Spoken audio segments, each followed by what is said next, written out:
नमस्कार, आदाब, सत श्री अकाल। मैं हूं आपका दोस्त अखिलेश और आप देख रहे हैं अनकही बात अखिलेश के साथ। और आज जिस शख्सियत से हम आपको रूबरू कराने जा रहे हैं वो है मिलिंद द्विवेदी जी, जो कि परियोजना अधिकारी हैं महिला एवं बाल विकास विभाग में।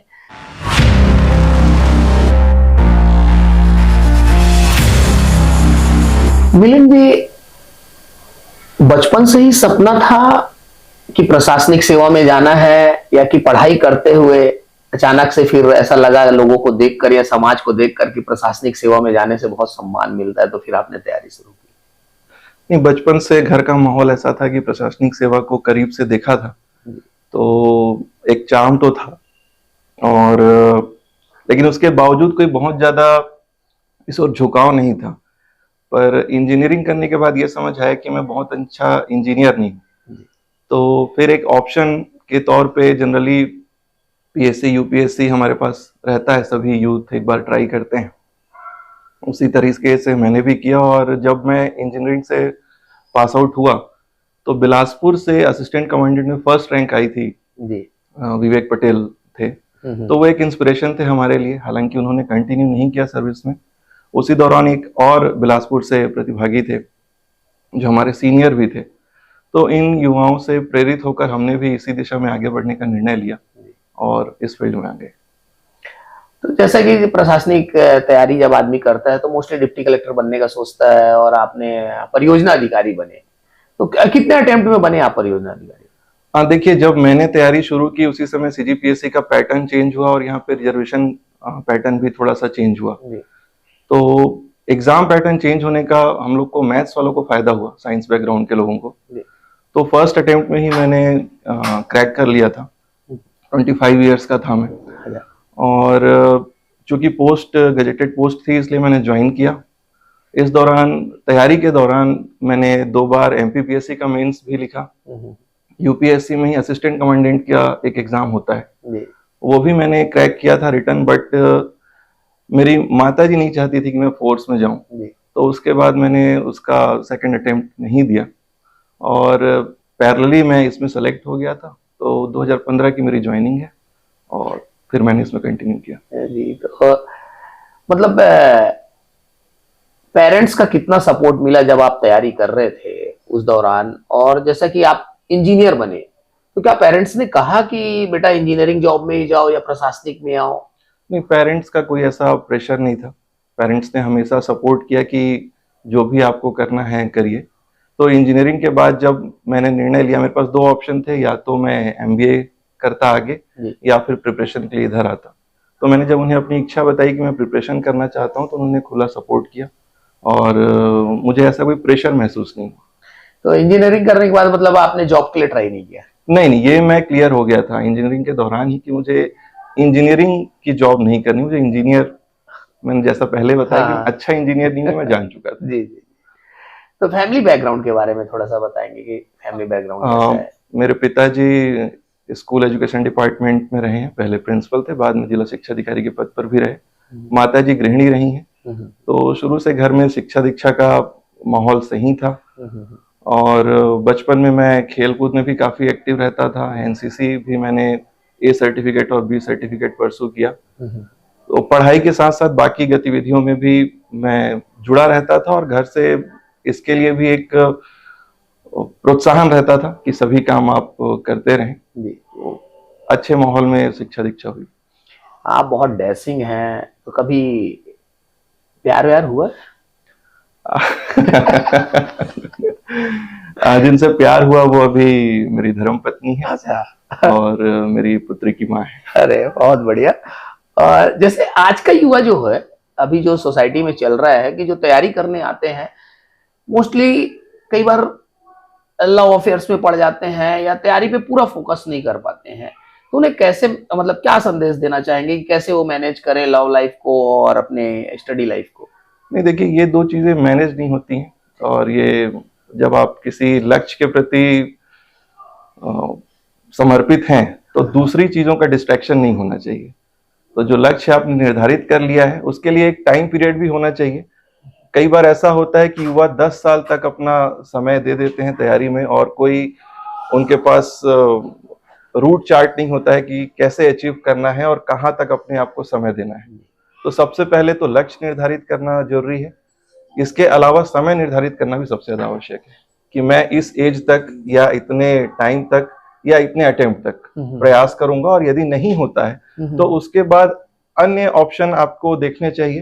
क्योंकि आज की डेट में ऐसा नहीं है किसी प्रशासनिक सेवा में ही रहकर समाज के लिए या अपने लिए कुछ किया जा सकता है। अभी संचार क्रांति का दौर है, आर्टिफिशियल इंटेलिजेंस आप देख रहे हैं, हर दिन कुछ ना कुछ नया उसमें होते जा रहा है। तो युवाओं को बहुत टाइम लिमिट के साथ अपना लक्ष्य प्राप्ति के लिए प्रयास करना चाहिए। जैसा कि आपने बताया कि आपका बैकग्राउंड इंजीनियरिंग रहा है, तो 12वीं के पास करने के बाद जब आप इंजीनियरिंग कॉलेज में एडमिशन लिए होंगे तो वहाँ रैगिंग वैगिंग जैसा एक माहौल रहता है, तो ऐसा कुछ था आपके टाइम में? मेरी इंजीनियरिंग जो है वो प्राइवेट कॉलेज से हुई है, शंकराचार्य से। जी। तो वहां पर रैगिंग में काफी ज्यादा रिस्ट्रिक्शन था, तो हमें ये रैगिंग का सामना ना करना पड़ा है ना हमने रैगिंग ली है। एक्चुअली क्या है कि मेरे सारे फ्रेंड्स इंजीनियर हैं। जी जी। तो जिस दौर में वो इंजीनियरिंग है तो बहुत पढ़ने वाले लड़के थे और बहुत मतलब वो थे, तो बहुत सीधे बच्चे थे। और जब वो वहां से वापस आए तो उनका रूप बहुत बदला बदला सा रहा है। इंजीनियरिंग में मोस्टली मैंने जो देखा है कि मतलब कभी वो जैसे कुछ गलत कार्य नहीं कर रहे, लेकिन फिर वो गलत कार्यों में इन्वॉल्व हो गए थे, ऐसा कह सकते हैं आप। तो वैसा कुछ माहौल मिला आपको वहां? देखिए, गलत कार्य में शामिल होने के लिए इंजीनियरिंग या किसी और कॉलेज की आवश्यकता नहीं होती है। घर से बाहर निकलते ही बहुत सारे ऑप्शन रहते हैं, तो जिसको होना रहता है वो हो जाता है, और जिनको नहीं होना है वो बहुत गलत माहौल में या गलत संगत से बचकर निकल जाते हैं और अपने लक्ष्य की ओर आगे बढ़ते हैं। अगर एक दिन के लिए अवसर मिले आपको कि आपको अपना कोई सपना पूरा करना है, क्या बनना चाहेंगे आप? ये बड़ा कठिन प्रश्न है, और अब ऐसा कोई विशेष सपना तो रह नहीं गया है। नहीं, एक रहता है ना, बचपन में एक ड्रीम रहता है, जैसे हर बच्चे का, जैसे कोई क्रिकेटर बनना चाहता है, कोई हीरो बनना चाहता है, कोई कुछ बनना चाहता है। तो ऐसा आप मुझे तो नहीं लगता कि मतलब आप परियोजना अधिकारी बनना चाह रहे होंगे। वो तो ठीक है, मतलब आपने परीक्षा दी और आप बन गए, लेकिन एक ड्रीम रहता है ना आदमी का कि मुझे ये करना है यार। तो ऐसा कुछ? मैं आपके ही पद चिन्हों पे चलना चाहूंगा। तो कभी अगर भविष्य में ऐसा कोई अवसर आए, मान लीजिए आप मेरे पद चिन्ह में चलना चाहते हैं, तो कभी ऐसा अवसर आए कि मतलब एक्टिंग में कोई ऑफर आए आपको, एक छोटा रोल है आप प्ले कर दीजिए, तो क्या आप करेंगे?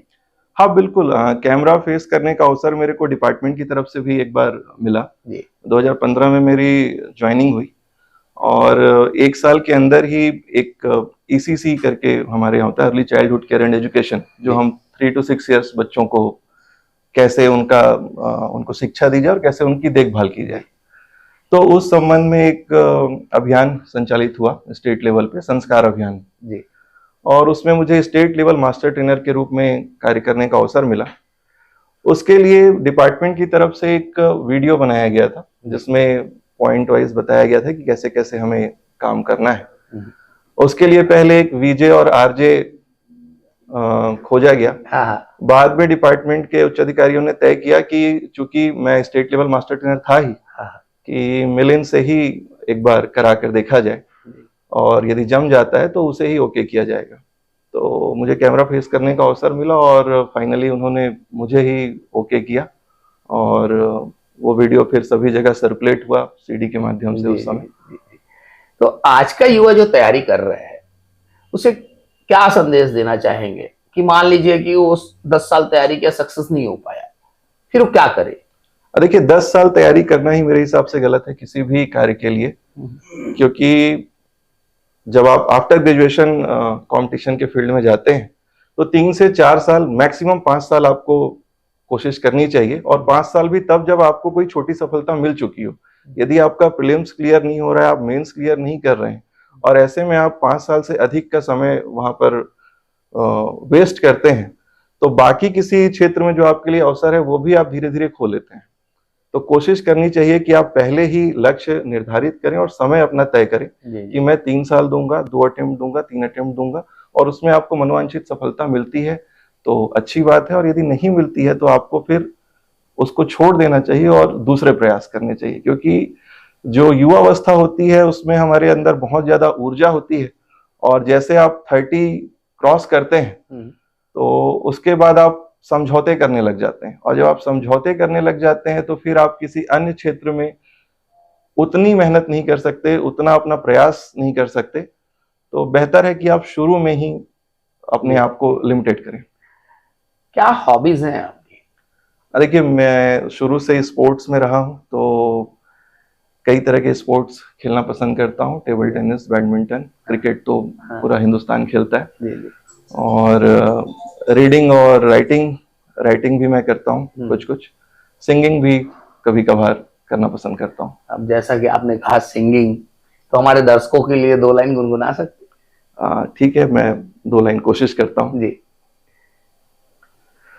चांद मेरा दिल, चांदनी हो तुम, चांद से है दूर चांदनी कहाँ, लौट के आना है यहीं तुमको, जा रहे हो तुम, जाओ मेरी जान, जाओ मेरी जान। क्या बात है, क्या बात है मिलिंद जी। आप तो बहुत कमाल के सिंगर निकले। Thank you. और आपने अपना प्रेशियस टाइम दिया, उसके लिए बहुत बहुत धन्यवाद। Thank you.